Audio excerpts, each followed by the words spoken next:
Stall for time? She's clearly stalling for time. Stall for time. Stall for time. Clear idiom មួយនេះមានន័យថាធ្វើអ្វីមួយបញ្ឆោតដើម្បីពន្យាពេលដោយចេតនាដើម្បីមានពេលគ្រប់គ្រាន់ដើម្បីធ្វើអ្វីមួយផ្សេងទៀតឧទាហរណ៍ I couldn't find my mother when it was time to pay for our stuff at the market. So I stalled for time by buying some more stuff.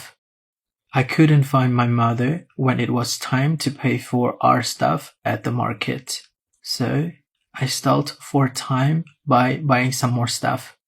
មានន័យថាខ្ញុំមិនអាចរកឃើញម្ដាយរបស់ខ្ញុំពេលដល់ពេលបង់ថ្លៃទំនិញនៅផ្សារដូច្នេះខ្ញុំក៏បានពន្យាពេលដោយទិញរបស់របរមួយចំនួនទៀតយើងប្រើ stall someone បើសិនជាយើងចង់បង្ការឬបញ្ឆោតនរណាម្នាក់មិនឲ្យធ្វើអ្វីមួយភ្លាមៗរហូតដល់នរណាម្នាក់ទៀតមកដល់ឬពេលវេលាមួយមកដល់ឧទាហរណ៍ The shopkeeper stalled the robber until the police arrived. The shopkeeper stalled the robber until the police arrived. មានន័យថាម្ចាស់ហាងបានបញ្ឆោតចោលមិនឲ្យធ្វើអ្វីមួយរហូតដល់ប៉ូលីសមកដល់ We gotta stall for time. Thank you for helping me stall for time. You stalled for time? Stall for time. You're stalling for time. You're stalling for time.